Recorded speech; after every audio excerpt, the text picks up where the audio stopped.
Olá pessoal, tudo bem?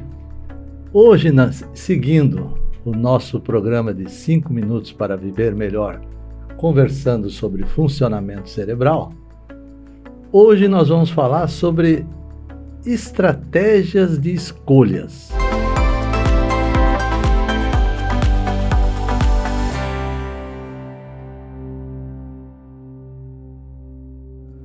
Mas nós não vamos falar das escolhas comuns, não. Nós vamos falar de mais, vamos dar um pouquinho mais atenção sobre escolhas difíceis, de que a gente às vezes tem uma certa dificuldade de saber se vamos para um lado, se vamos para o outro, se vamos aprovar um determinado projeto, se vamos avaliar alguma pessoa de determinada forma. Enfim, escolhas um pouquinho mais difíceis que exigem um pouco mais de atenção e um pouco mais de estratégia.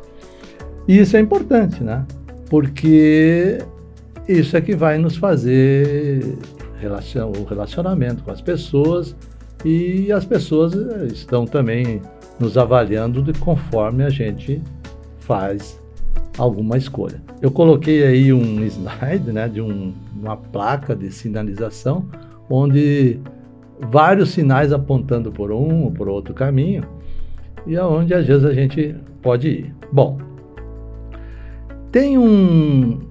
eu vou falar de alguma coisa assim bem específica. Tem um trabalho muito interessante que foi feito em Israel sobre juízes que julgavam processos para decidir se eles iam dar a condicional ou não àquele preso.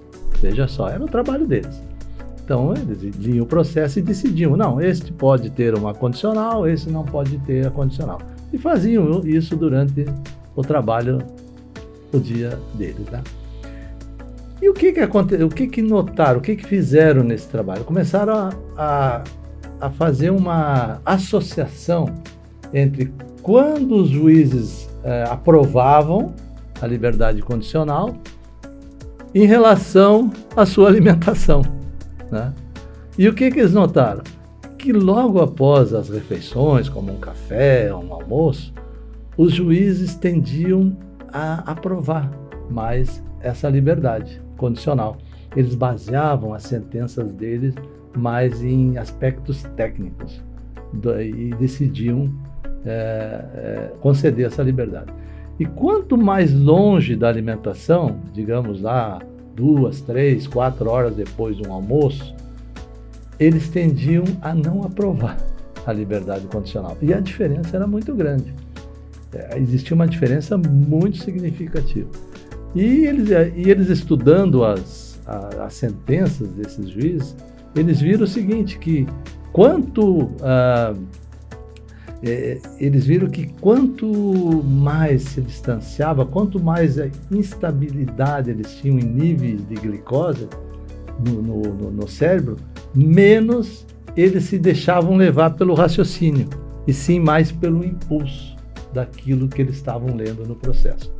Bem, às vezes a gente vê algumas pessoas dizer assim, olha, eu tomo um cafezinho e vou trabalhar, e vou fazer a minha principal refeição lá no almoço.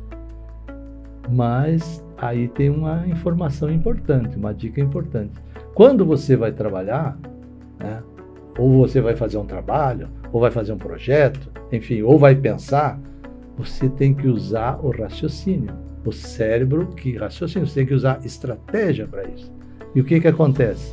Se você está com os níveis de glicose um pouco instáveis, pode ser que você não consiga traçar uma boa estratégia e realizar um bom trabalho, e se deixe levar por alguns impulsos que normalmente não têm os resultados que você pode esperar. Então pense nisso. Nunca faça uma escolha um pouco mais difícil se você está com um pouco de fome. Não faça isso, porque você vai ter dificuldade de traçar estratégias para isso aí. Mesmo que você possa pensar, não, mas eu tenho reservas, mas as reservas não são suficientes para isso.